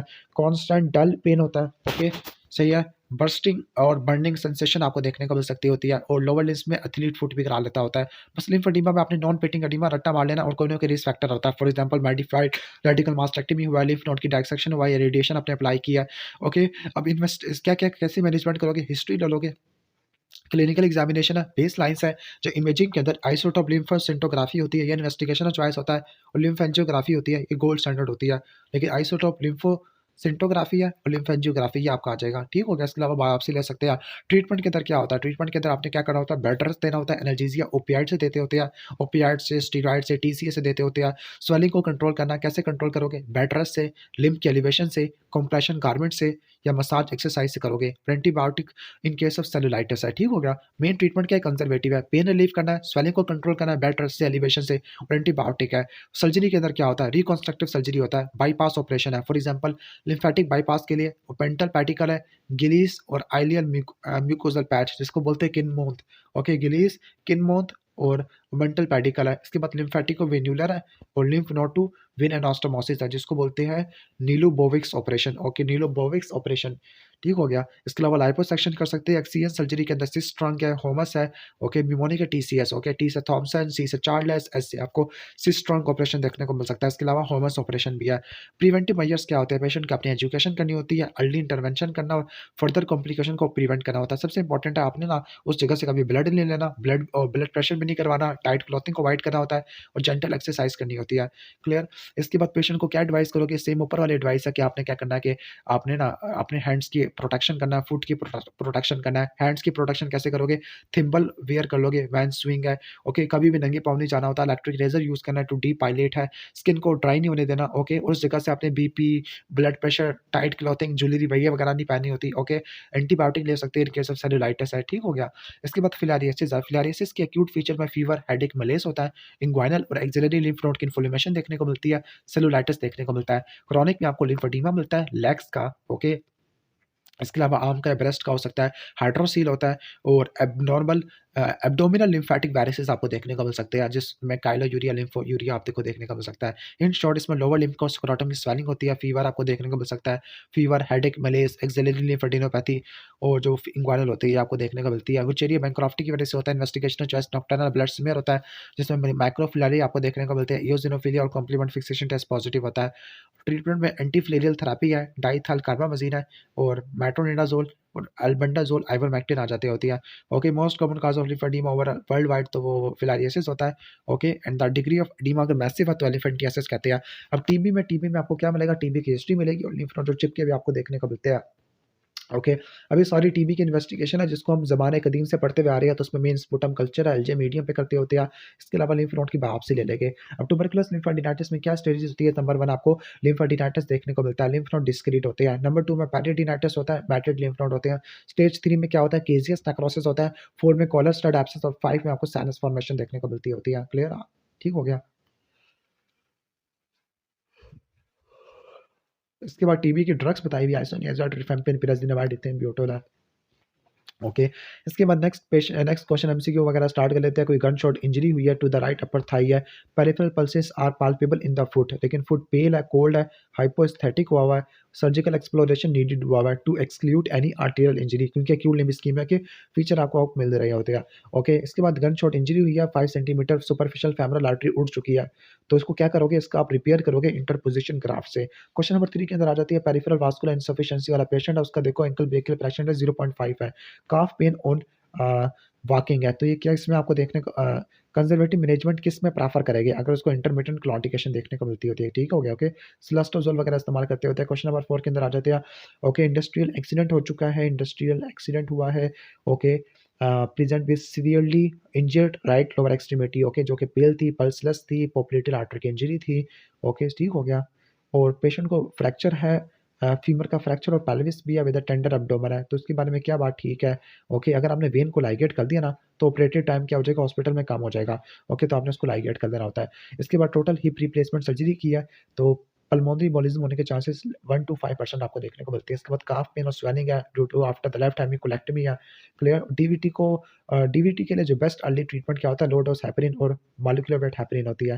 वैसे बेस्ट अर्ली ट्रीटमेंट तो न्यूमेटिक कंप्रेशन स्टॉकिंग नहीं हो सकती क्या, ड्रग्स वाली मैकेनिकल में pneumatic compression stockings. Okay, question number 7 के अंदर आ जाते हैं। क्वेश्चन नंबर 7 के अंदर एक पेशेंट है जो कि अफ्रीका से आया है। Okay, fever, rigors and chill है, लेफ्ट ग्रोइन पे लिम्फ नोड की स्वेलिंग है, नॉन पिटिंग एडीमा आपको मिल रहा है, तो ये फिलारियसिस में आपको देखने को मिलता है। ओके, क्वेश्चन नंबर 8 पे चलते हैं। Brilliantly transluminal swelling at the base of neck है, और ऑन इंस्पायरेशन वहाँ से लिम्फ निकलना शुरू हो गया, दैट मीन्स वो लिम्फेंजियोमा होता है। Okay, sustained injury on the left foot है, जबकि वो नंगे पाँव जा रहा था, उसके बाद फीवर हुआ, पेन हुआ, रेड स्ट्रिक्स आर गोइंग लॉन्गिट्यूडनली, तो ये क्या है, लिम्फेंजाइटिस होता है। क्लियर। इसके बाद नेक्स्ट आगे चलते होते, पेनफुल अल्सर है on the dorsum of left foot है। Okay, ulceration healing when your skin, painful हो गई है, पेल हो गई है, while elevating on a thick pillow. Okay, ठीक हो गया। और पेनफुल अल्सर है तो इस्कीमिक अल्सर होता है, आर्टीरियल डिजीज की वजह से देखने को मिलता है। क्वेश्चन नंबर 11 पे आ जाते हैं। ओके, तो एक पेशेंट का टॉर्निकेट टेस्ट करा for the competency of valve at the saphenofemoral junction. Okay, why has he emphasize on this point. Okay, emphasize क्यों करा, to rule out any deep veins thrombosis. Okay, DVT को exclude करने के लिए। Okay, इसके बाद next आगे चलते होते हैं। क्वेश्चन नंबर 12 पे चलते हैं। क्वेश्चन नंबर 12 पे मस्कुलर है, 40 ईयर ओल्ड रिटायर्ड क्रिकेट का प्लेयर है। ओके, उसको एडवाइस मिली है for the management of left leg swelling over the past 2 year से, स्वेलिंग फुट से स्टार्ट हुई है और मिड थाई को इन्वॉल्व करना शुरू कर गया। ओके, ठीक हो गया। ओके, 2 साल से स्वेलिंग है, मिड थाई को इन्वॉल्व करना शुरू कर दिया, तो आप क्या एडवाइस करना चाहोगे। Okay, to reduce exercise involving the weight lifting. Okay, weight lifting की वजह से प्रेशर आपको वेन्स पे देखने को मिलता है, वेरिकोस वेन आपको देखने को मिलती होती है। इसके बाद है कि फेमोरोपोप्लिटियल बाईपास है, what should be the maximum diameter of the when for selection. अब बुक में तो 3 सेंटीमीटर लिखा हुआ है, बेली में 3 मिलीमीटर, तो उसको देख लेना। कंप्रेसिबल स्वेलिंग 10/10 की है। ओके, लेफ्ट रिस्ट पे देखने को मिल रही है। Surgeon wants the parents to understand the complication. Okay, पहले तो कंप्रेसिबल स्वेलिंग है लेफ्ट रिस्ट पे, तो ये क्या है, गैंग्लियन होता है, तो गैंग्लियन क्या रिकरेंस रेट काफ़ी ज़्यादा होता है। इसके बाद नेक्स्ट है कि okay, the speaker has proved the most common cause of lymphoedema क्या होता है, फिलारियासिस होता है। इसके बाद डी वेनस थ्रोम्बोसिस है। ओके, डी वेनस थ्रोम्बोसिस में आप एंटीकोगुलेशन थेरेपी देते हैं, हेपरिन वार्फरिन वगैरह इस्तेमाल करते होते हैं। इसके बाद नेक्स्ट है कि लिम्फेडिमा। ओके, लिम्फेडिमा वाले पेशेंट में आपने हिस्ट्री एग्जामिनेशन और लिम्फोसिंटोग्राफी करानी होती है, इसके अलावा लिम्फेंजियोग्राफी भी कराते होते हैं। ओके, नेक्स्ट हम आगे चलते हैं। 70 ईयर ओल्ड पेशेंट आपके पास आया है, आउट पेशेंट में रेस्टिंग पेन एट नाइट है, तो ये क्या होता है, क्रिटिकल लिम्ब इस्कीमिया आपको देखने को मिलता है। ओके, द टर्म इस्कीमिया क्या होता है, ब्लड फ्लो कम आपको देखने को मिलता है। Swollen right lower limb after the normal vaginal delivery है। ओके, फ्लैगमेजिया अल्बस सीरल डोलेंस होता है, तो फ्लैगमेजिया ये आपको फेमरल वेन की डीवीटी में आपको देखने को मिलता होता है। इसके बाद patient present with severe chronic limb ischaemia, तो क्या नहीं हो सकता, नर्व की कंप्रेशन आपको देखने को नहीं मिलती होती है। पेनलेस स्वेलिंग है, द राइट groin है, बिलो द इंग्वाइनल लिगामेंट है, स्वेलिंग ब्लूइश है और सिस्टिक है, पेनलेस स्वेलिंग है, तो सैफरस वेरिस आपको देखने को मिलती है। रिकम्बेंट पोजीशन में गायब हो जाती है, जबकि कफ लेने से प्रोमिनेंट हो जाती है। क्वेश्चन नंबर 23 में आ जाती है। Professor asked the medical student to perform Brodie Trendelenburg. Brodie Trendelenburg किसके लिए होता है, सैफनोफिमोरल इनकॉम्पिटेंस को देखने के लिए होता है। ओके, एस एफ जंक्शन की कॉम्पिटेंसी को चेक करने के लिए। इसके बाद नेक्स्ट हम आगे आ जाते हैं।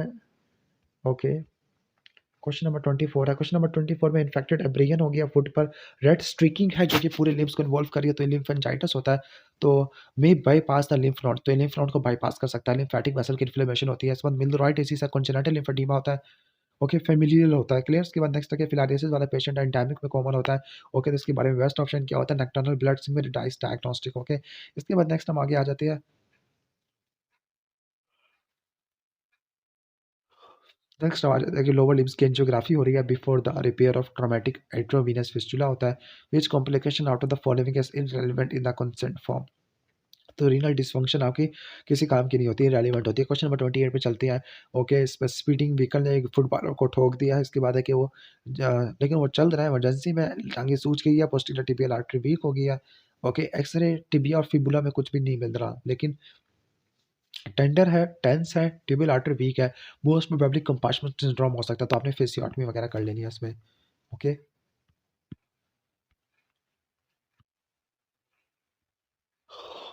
ओके, मुझे बहुत ज़्यादा नींद आ रही है, लेकिन इस चैप्टर को फिनिश कर लेते हैं। क्वेश्चन नंबर 29 में है कि रिकरेंट अटैक्स ऑफ फीवर है for the last few years है, उसको स्वेलिंग ऑफ द फीट और एंकल भी देखने को मिल रहा है, नॉन पिटिंग एडीमा हाइड्रोसील है, तो ये फ्लैरेसिस में देखने को मिलता होता है। इसके बाद है कि एक पेशेंट है, अच्छा, Fogarty catheter is an appliance in the armamentarium to carry out procedure, तो किसके लिए इस्तेमाल होता है? एम्बोलेक्टमी वगैरह के लिए इस्तेमाल होता है। इसके बाद नेक्स्ट है कि एक पेशेंट है जिसको एब्डोमिनल एओर्टिक एन्यूरिज्म है, कब रप्चर होता है? जब उसका 70% से ज़्यादा, नहीं नहीं, मोर्टेलिटी होती है ना रप्चर के बाद 70% ज़्यादा की देखने को मिलती होती है।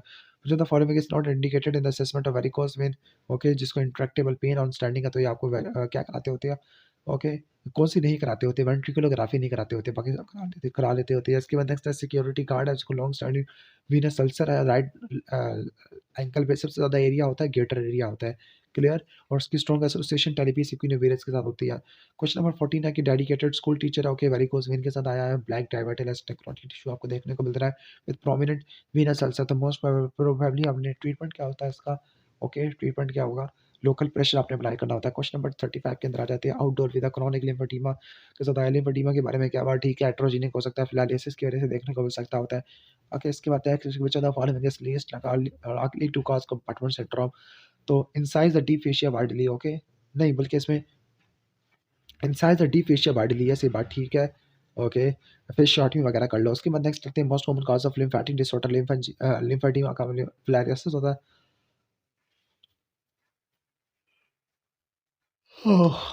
Most common cause of leg ulcer तो क्रॉनिक वीनस हाइपरटेंशन की वजह से होते हैं ड्यू टू लॉन्ग स्टैंडिंग है, क्लॉडिकेशन, इरेक्टाइल डिसफंक्शन और क्रॉनिक और डिस्टल पल्सेस आपको योर्टिक के लिए ऑब्स्ट्रक्शन में देखने को मिलती है।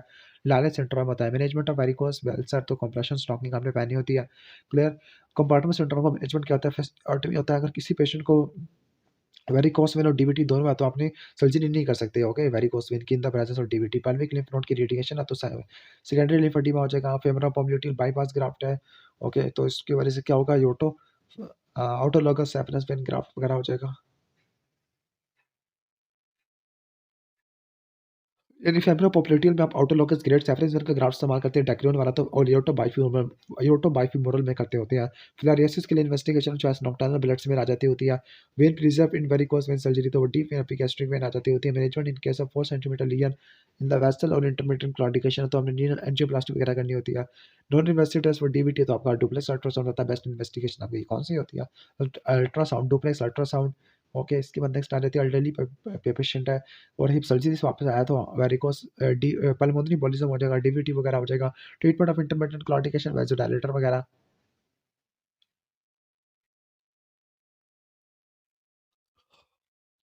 ओके, इसके बाद जो सिलास्टाजोल होती है ना, ये आपकी किस लिए इस्तेमाल होती है? क्रॉनिक लिवर स्कीमा वगैरह के लिए इस्तेमाल होते हैं, क्लियर। इसके बाद नेक्स्ट आगे आ जाते हैं इंटरमिटेंट क्लॉटिकेशन के लिए सिलास्टाजोल इस्तेमाल करते हैं, कंपार्टमेंट सिंड्रोम में फिजियोटमी करते हैं।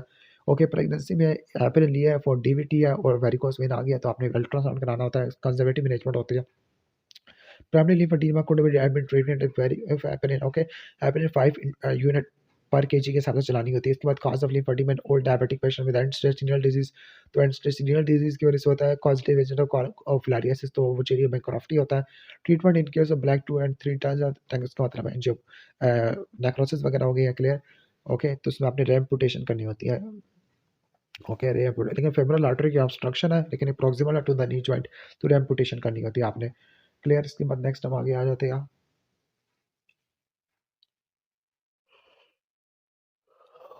Okay, patient was prepared for the ligation of saffron femoral junction, उसको डीवीटी है, तो आपने सर्जरी कभी भी नहीं करनी होती। स्यूरल नर्व की इंजरी शॉर्ट सैफरस वेन के साथ एसोसिएटेड होती है। स्लिम सैल्वेज प्रिवेंट करेगा वास्कुलर इंजरी के ऊपर। Patient comes with Africa, okay, तो ही डेवलप लिम्फ स्वेलिंग है।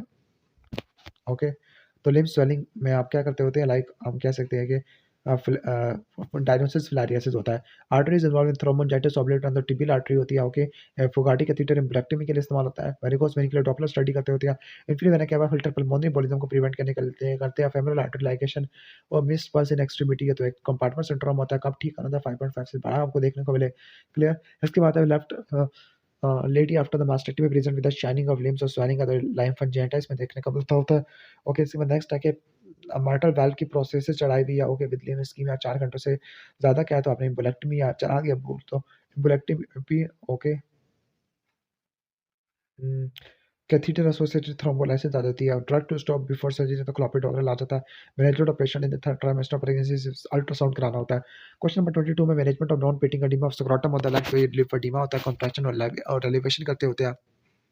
How will you prevent DVT, तो लो मॉलिक्यूलर वेट हेपरिन दे दोगे। वेरिकोस वेन इसका का most common cause venous hypertension देखने को मिलता है। Clinical sign for acute limb ischaemia तो बेकर साइन आपको देखने को मिलता है। कैरोटिड आर्टरी की सिटी एंजियोग्राफी वगैरह, ओके, आ जाती होती है। क्लियर। इसके बाद है कि after crush injury to the leg या posterior tibial artery palpable pain under the flexion of foot compartment syndrome है। वेरिकोस वेन के लिए जो टेस्ट होता है वो डुप्लेक्स अल्ट्रासाउंड होता है। Clear. 10 year old lymph pain relieve by the bandaging and the hanging, okay, bed hanging foot out of the bed, तो ये क्या होता है, ये कौन सा कंडीशन में देखने को मिलता होता है?